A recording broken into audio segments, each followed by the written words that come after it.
Hey, what's going on, guys? Josh here with Classic Elite. You might call me the Gooch. A lot of people do.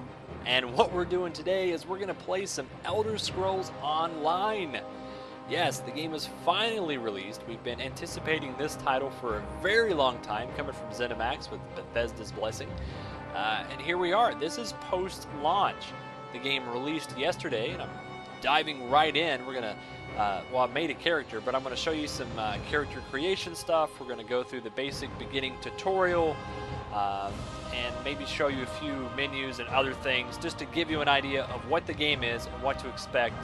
And hopefully you're like me. I was and still am very pumped and excited for this game. I'm a really big Elder Scrolls fan, have been for a very long time, and I gotta say this game really nails it for me. I know the opinions have been sort of split. Some people really like it, some people really don't. And I want to help you make a decision if you haven't made one, or at least show you what it is if you're curious, because I think this game is just, it's dynamite. It really is. It's great. So without further ado, let's start talking about character creation, and we'll just jump right in, okay? So what we got here is the basic character creation screen. And if you played an Elder Scrolls game in the past, specifically Morrowind, Oblivion, or Skyrim, the most recent three, this is going to look very, very familiar. What's different about this game is it's an MMO that has a three-way PvP thing happening. I'm not sure how to describe it. Starting at level 10, you can jump into PvP, and you're going to battle it out against two other alliances, and that's what's happening here. You have the Daggerfall Covenant, the Aldmeri Dominion, and the Ebonheart Pact. Alright? Now, what this means, really, if you're playing the game like I am, I'm going to decide where I start and what zones I level from 1 to 50 through, okay? And then once you hit 50, you're going to do some stuff, and then you're going to go play in the other alliance zones. So do not think this will limit you in content. It just really means where do you start and who do you fight for when you're in PvP. That being said, if you pre-ordered the game, you already know this, you're playing, hopefully you are. So if you pre-ordered the game, you can play as any race in any alliance you want. If you did not pre-order the game, you're going to be locked in. Like Bretons, I believe, are just going to be stuck under Daggerfall Covenant. Did I say that right? Covenant, yeah. High Elves are going to be stuck under the Aldmeri Dominion, etc. However, there is one caveat. You can get around that if you bought the Imperial Edition. The Imperial race has the, I shouldn't say the ability, but as an Imperial, you can play in any alliance you want. The catch to that is the Imperial class, or excuse me, the Imperial race, to play as, you must buy the Imperial Edition of the game, which is, I believe, roughly $30 more. It is the big, I would call it collector's edition for Elder Scrolls Online, as it comes with some extra bonus in-game items, and then you get this Imperial race. Anyway, moving on from that though, that just gives you a setup. All the races you would expect are here. You got Bretons, Orcs, Redguards, Khajiit, Wood Elves, High Elves, oh, that's the Alliance, Argonians, Dark Elves, and Nords. Very popular if you played Skyrim. Let's switch over to the guys here, see? Big Nord, arrgh. Alright, character creation is very deep and highly customizable, mainly for the facial features. The bodies are fairly similar. So let's take all the gear off of him here, alright? Down in his tidy whities, or tidy blackies. So you can randomize the appearance here, and you'll just see how different these characters look. Now the bodies change. You can see people getting shorter, taller, you know, a little more weight, a little more muscle, whatever. But the face, if you really notice, like the faces get pretty unique. Like if I pick Orcs here, you're gonna see a lot of variation as I cycle through. And if I wanted, let's pick High Elves, why not? Let's skip on over to this stuff here. You got all your normal Elder Scrolls type, you know, customizations you would expect. You can change a lot of the body things, the chest size, the gut size, you know, few too many I don't know what they eat in Elder Scrolls. A few too many sweet rolls. Or you can make them all slender, and he's got the body paint. Some of this stuff is available on multiple races. Other times it is unique to a certain race. Then you get into the faces, and you got stuff like this slider here where you can make your face look very heroic, you can make it look very angular, make it look very soft, and any combination thereof. And, you know, hair color and adornments, you can change, you know, facial hair and some of the markings on your head. Everything down to like cheekbone sizes, jaw sizes. Not as robust as Skyrim or Oblivion, but pretty impressive for an MMO. You know, this is really nice they put all this in here. Things like neck size, which is really disturbing to look at when I do this. So you get it. Now, going back here where I was earlier, there are only 4 classes in this game. And you're going to think, what? Only 4 classes? Rip off. I want my money back. Don't, okay? The class is more of...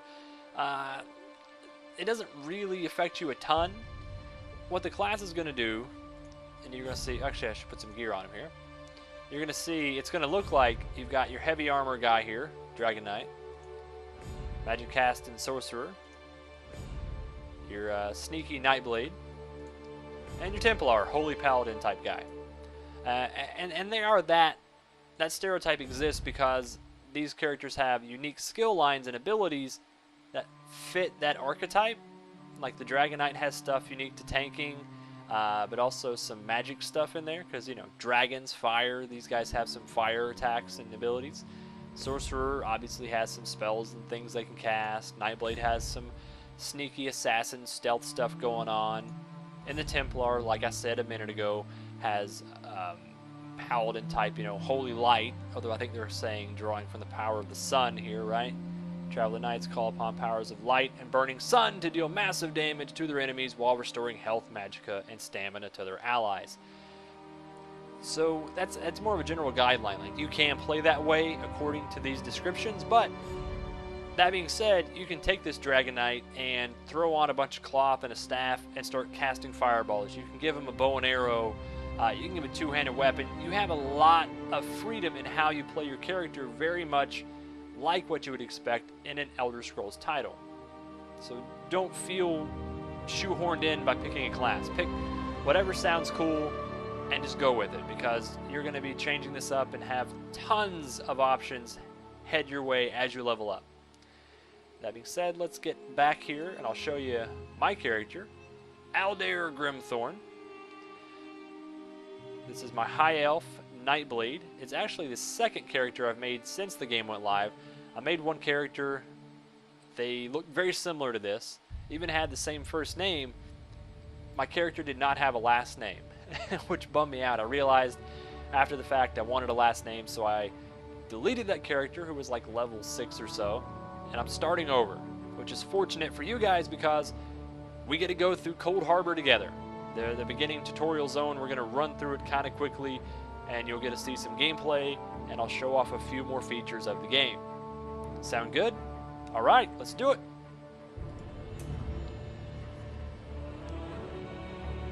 The Wailing Prison. So if you've played the beta, open beta, closed beta, whatever, this is going to be very familiar. Especially if you played the open beta like myself. I played through Cold Harbor a dozen times. And here we are, my character. I've gone through a couple, you know, like 2 minutes of this and picked up a couple items. Just to show you a few menu things here real quick. Okay, I'm pulling up my inventory. And if you've played Skyrim and you've used the Sky UI mod, or you've watched videos where people have used that mod, the UI in Elder Scrolls Online is very similar to that. Very similar. So I hit I and pull up my inventory. Everything I have is in the first option here. First tab, if you want to call it that. And then you got weapons and apparel and all that stuff laid out right there, which is cool. And as I said, weapon-wise, I currently have a sword and shield, and I'm a Nightblade, but if I wanted to, I can equip this giant two-handed mace, which I think I am. I'm just going to leave it on there. And then I can also, if I wanted to, equip an ice staff and start shooting ice fireball stuff. I said ice fireball. Played too much World of Warcraft. I can start shooting ice at guys, I suppose. Let's equip the giant maul there. And here we can go on more into the menu items. There's my character. I got magicka, health, and stamina. These are your main things you're going to be putting points into as you level up. Very much like Skyrim, like magicka is going to make you do more magic damage, give you more magic points, if you want to call it that, or magicka to utilize health. It's going to increase your health. I mean, it's just that. And stamina is going to increase, like, your stamina. You can run farther. You're going to have more stamina for attacking abilities and stuff like that. And then the skills, this is where the game gets interesting and sort of very much makes you think Elder Scrolls, all right? Not the world itself is great and it's big and it's vast, but when you think about Elder Scrolls, you think, oh man, I want to take this character and just be I want to be a sorcerer that wears heavy armor and a two-handed sword or whatever. You can do that here, which is great.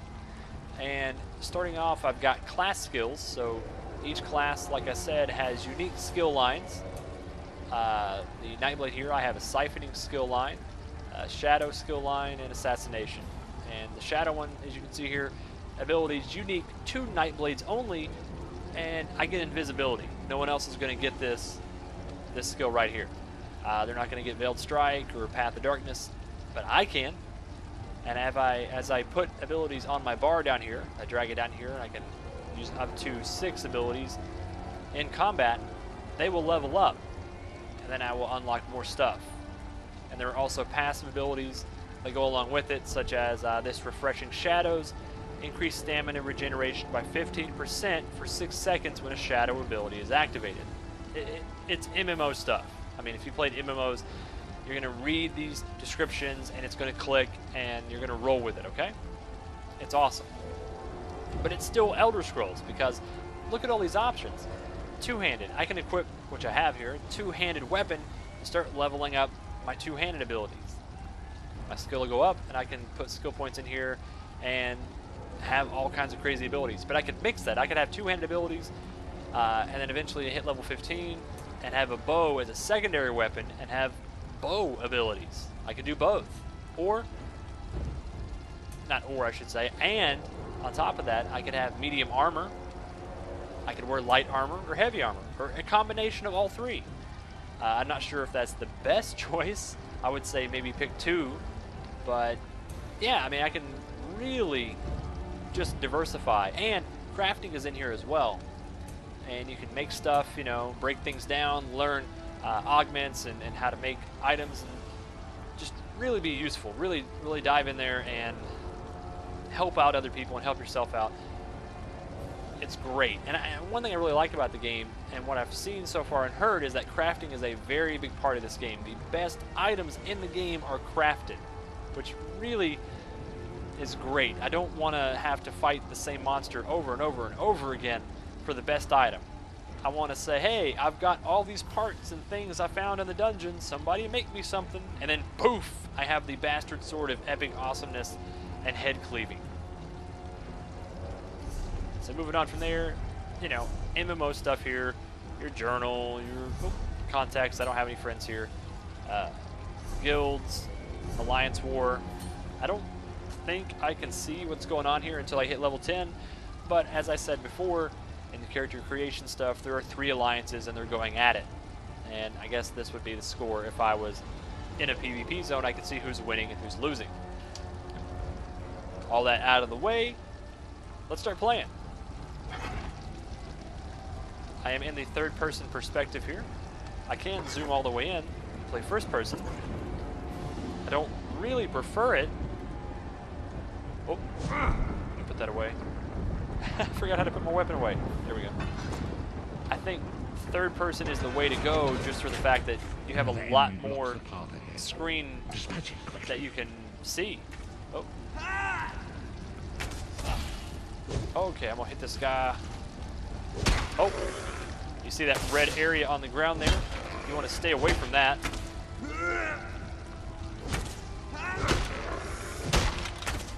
And I leveled up. Are you all right? Heard fighting. Sweet, at level 2. So now I get to talk to her here. There's Titanborn. You got more meat on your bones than most of these poor bastards. A fellow prisoner. You recognize the voice? That's Jennifer Hale. Perfect. Ha. Break him out. Fem Chef. We actually interviewed her on our channel. If you go look for a MatsuriCon, I believe 2011 video, you'll see who did the interview? DB did the interview for us. Talked to Jennifer Hale right before the release of Mass Effect 3. So we're kind of helping her along. We're going to try to save the Prophet, and that's going to get us out of here. We made it. Yep. I know what to do here, lady. I've done this before. This ain't my first rodeo in the land of the undead. Yeah, so like I said, we're trying to help Lyris free the Prophet. The Prophet knows a way out of here. Otherwise, Molag Bal is going to keep us here and put us to work for all eternity. Oh, watch out, those cats explode when they die. I'm just going to run up here. Oh. I can zoom in. This weapon is very slow.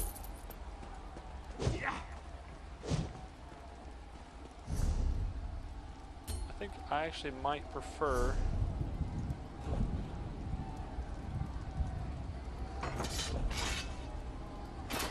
sword and shield. It's a lot faster, you'll see. Anyway, so we're trying to go up here and disable the Sentinel, and that pretty much keeps, I think, Molag Bal from viewing us. It's like the Eye of Sauron or something, you know? And right now, I don't have any abilities, so I'm really just smacking that guy in the face until he dies. Alright. Destroyed that. Oh, Quickly, treasure while chest he's is empty. blinded, we must get to the Prophet's cell. Always keep your eye out for collectibles, chests, bags, things to search. There are lots and lots of those items in this game. Knows of your escape. Very much like Elder Scrolls. Tons of stuff to find and collect. Oh, and I can sneak.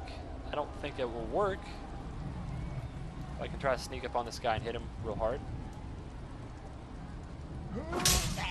Yeah. Shield bash him. Loot the corpses. Let's see, still going down here. I mean, if you know what you're doing, you can get through this place in like 5 minutes. I mean, it's really nothing. Once you've beaten it, you can actually skip it entirely. And I could have done that, but I wanted to play through that with you guys here, just to show you some gameplay. At least gameplay where I know what I'm doing. I'm not quite sure what I'm doing in town yet. The game is kind of overwhelming once you hit a big city. There's just so many quests and things popping up all over the place. And I'm overwhelmed, to be honest, which is great. That's what I want. Oh gosh. So if I want to zoom in on this. Oh. And you can see my one-handed shield skill increased. And that will continue going up. Let's see, where's that at? Weapon, one-hand shield, go up to level 3. And if I wanted to, I could put points in here and level up, not level up, excuse me. I could unlock Puncture, which would deal 17 physical damage and reduce the target's armor by 40% for 12 seconds, and taunts the target for 15 seconds. So the one-handed shield will be great in terms of dealing damage, but ultimately you're going to be tanking or mitigating damage with it. I mean, that makes sense. It's a shield and a one-handed weapon. So keep that in mind when you're putting points into your skill lines.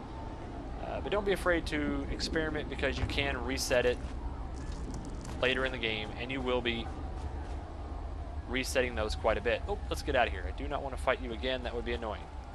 So I'm checking all these bags for items. You will get a lot of stuff that you can actually craft with. And that's pretty much all you're going to get out of these containers. You're not going to find At least I don't believe you're going to find any money. You're definitely not going to find items like gear to equip or weapons. That's only in, I believe, chests, and maybe only certain chests. Okay, that guy's not after me. I need to reach the Prophet's Cell, which it wants me to go up over here. It's kind of hard to talk and play. I'm not used to that. Also want to mention, I'm recording all of this with the HD PVR2 from Hipog. I love this device. I just built a new PC and threw it in there, and, or not threw it in there, but hooked it up, and it was a piece of cake. We'll never get in this way. Damn it. Destroying the set. Cadwell sees things. All right, so she's telling me that this door is locked. We cannot get to the Prophet's Cell. We need to find another way in. The individual who knows the way in is Cadwell. Cadwell has been down here dead in Cold Harbor for a very long time. He's gone mad. But he's not mad like the enemies we're fighting. He's not feral and trying to attack us. He's just bonkers. He really is. He likes it down here for some reason. One fine day in See? the middle of the night, two dead kings got up to fight. He's Back just to back, they faced playing each his other, lute drew or whatever their with a pot on bows, his head. and stabbed. Hello, what's this? Out for a stroll then? Yep. Lovely, sir. Thank you, rather Cadwell. caught. Follow the best of luck. Do well. Oh, Lyris, girls as mad and imperial. I hadn't actually. Well, there's not much. And I'll say this, you're going to talk to individuals, it's not going to be lip synced. I shouldn't say Skyrim is good lip syncing, but it's not even going to be that. It's really just going to be well-spoken, well-acted dialogue, and the zoom in on the character doing some animation. I will say that everything so far has been very well acted, it's well written, and it's interesting. Once you start getting into this game is more about exploration and story. This is not the kind of MMO where it is kill 10 rats, kill 5 rats, rinse and repeat. I mean, there are kill quests, sort of, and there are things to do objective-wise, but really this game is about exploration and story and completing quests like you would in Skyrim, Morrowind, or Oblivion. So let's run along here. Holding down shift, we'll sprint, and you can see my stamina meter draining very quickly from that. If I stand still or I do not run, it will go back up. So if you've played, you know, one of the most recent Elder Scrolls games, this all will be very similar, very familiar. Oh, hit control, we'll sneak. This place stinks of death and decay. It sure does. Alright, so I'm sneaking in here. I don't believe it's any real benefit to sneak in this area, but we're going to do it anyway. And keep your eyeballs peeled. There are lots of chests and random little things here. You notice a lot of these are empty. They do respawn, but it's not like gear and loot. Oh, that's a trap there. That yarn is empty. And in this area, I'm going to unsneak here. I always get a little confused just because it's kind of twisty, turny, and windy. Oh. Take this guy down. And you're going to say, Josh, why are you not using abilities? You're buying abilities with your points. And I'm going to say, I don't know what I want to invest in yet. I'm going to think about it. You don't need to start spending skill points here. Everything dies in like 2 hits. And you have someone with you the whole time. Now, one of these areas here had a chest. Like you would climb up and get to a chest. Whoa! Oh, oh yeah, and you can disarm these traps. And it will not shoot spikes for about, I don't know, a second. It'll take a small break. I need to go over here. Alright, so let's go this way. Again, just kind of, when you're running through here, a tip for me, just look around, pick up items. Lockpicks are especially useful. You will burn through them in the game. Yes, there is lockpicking. I should say that, yeah. It's not Skyrim-like. It's... I don't know what it's like. I don't know if this was the... I think it's more like Oblivion. It's where you have all the pins and you kind of have to tap them a little bit, get them all in place. But I do not believe we're going to have any chance to pick a lock here. Anyway. The Prophet's cage should be just ahead. Still looking for the Prophet. Just checking a few more of these guys here. Your inventory space is limited. If I go here, I have 19 out of 60 inventory spaces available. Worth mentioning, if you buy the Collector's Edition or the Imperial Edition, whatever, you will get a lot of bonus in-game items. And some of those are treasure maps, and they come bundled in packs. The minute you open those packs and fill your inventory with treasure maps, you will fill up your inventory very quickly. If you open all the packs of treasure maps from the Imperial Edition, you will take about 20 or 30 inventory spaces. So don't open them right away. Just telling you. All right. The good news is there are magical. You can't put them in a Keep bank moving. though. There are more Daedra on the way. Lady. Thank you. You can't put the treasure maps in your bank though, which is what I would do. And they're named according to the region that the treasure is hidden within. So whenever you go to that area, take the treasure map with you. It's worth mentioning. Actually, it's an absolute must that you have the treasure map in your inventory to find the treasure on the map. It's not like some of the older games where you could look at the treasure map, then go stick it somewhere, sell it to a vendor, whatever, because that treasure chest would always be there. That is not the case in ESO. Have the treasure map on your character, and the treasure will be there. Go collect it, and then the map will disappear. I give myself that the Prophet might be free! Alright, so what she's doing, she's trading spots with the Prophet. He's in this cell here. And he's going to pop out. So it's goodbye, Lyris. Hello, Prophet. And there he is, the old geezer.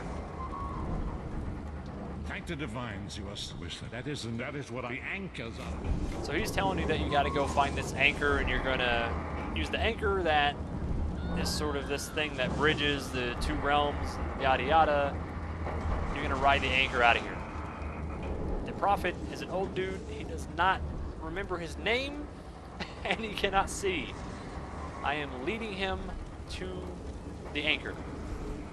I'm not holding his hand. He just kind of magically knows how to not run into everything. He's the Prophet after all. He can do what he wants. He can do what he wants. Here we go. Alright.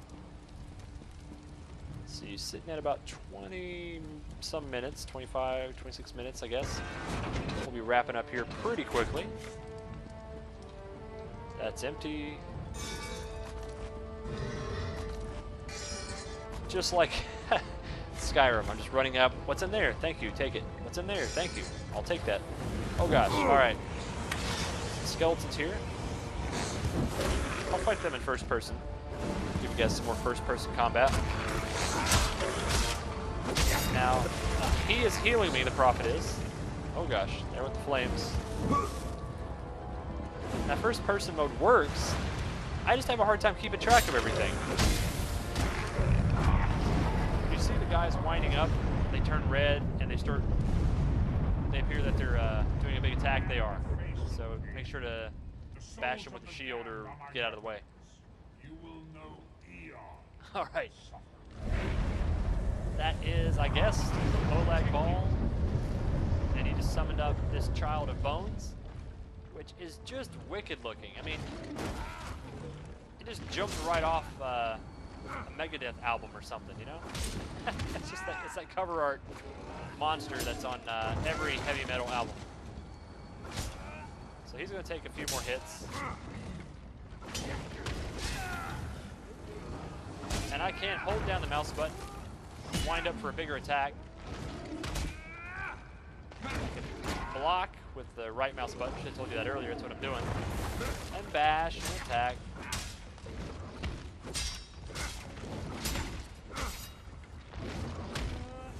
combat definitely, and I mean it, gets a lot more interesting. As you level up, you have more options and more tactics and lots of fun abilities to play around with. This is just level 2, and I'm smacking a guy with a sword.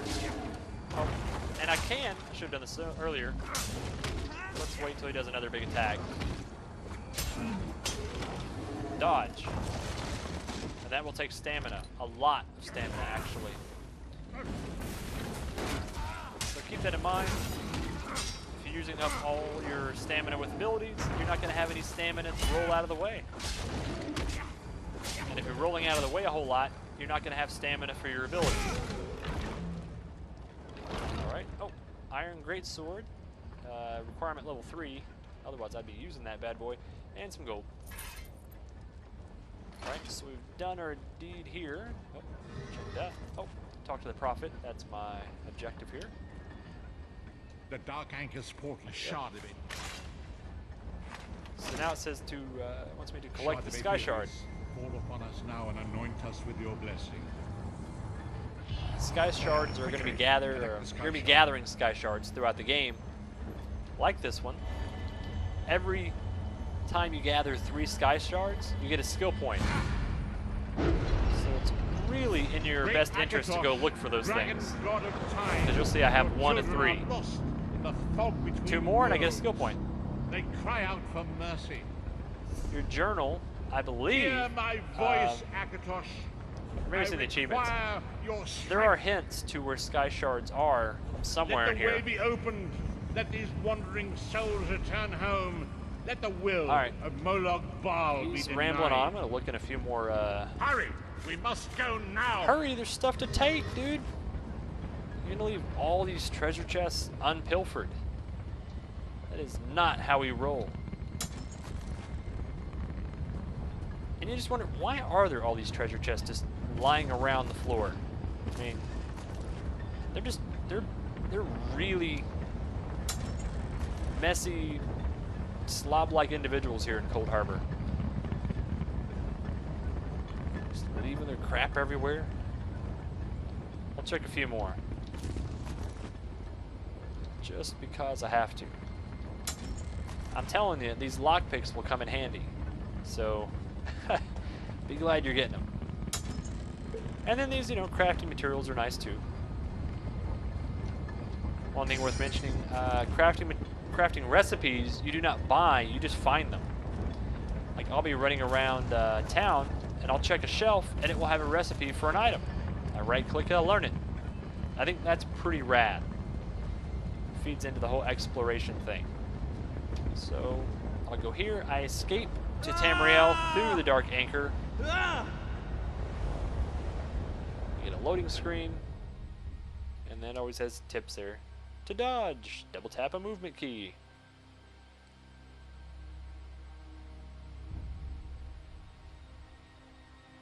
And we're loading. Loading. So once you get through Cold Harbor and you do that section that we've just done, The vestige awakens. you do once not have to again. do it anymore. You're done. You can skip it with every new character you create, which is kind of nice. I don't mind doing it. It takes a minute or two.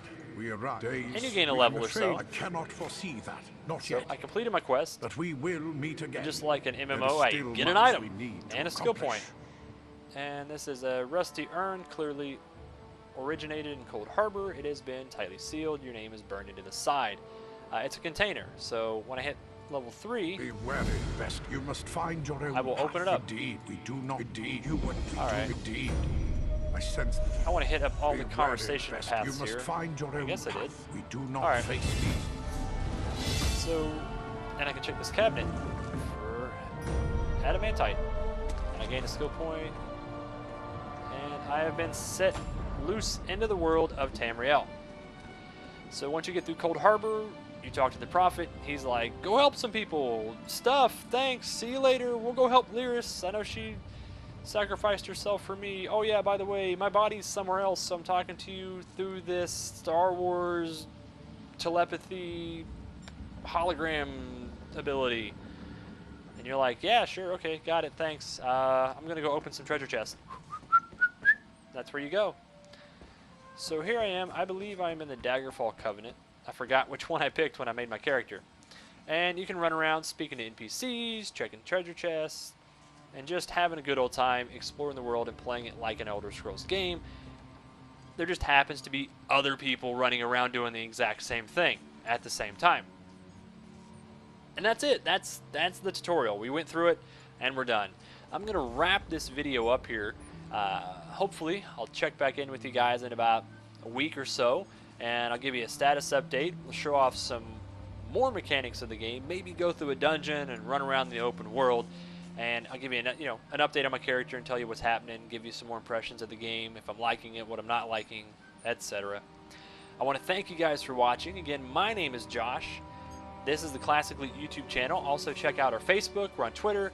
Hit up the website classicelite.com. If you want to record great gameplay videos like this, head over to Hapa, get yourself an HD PVR2. That's what I'm using.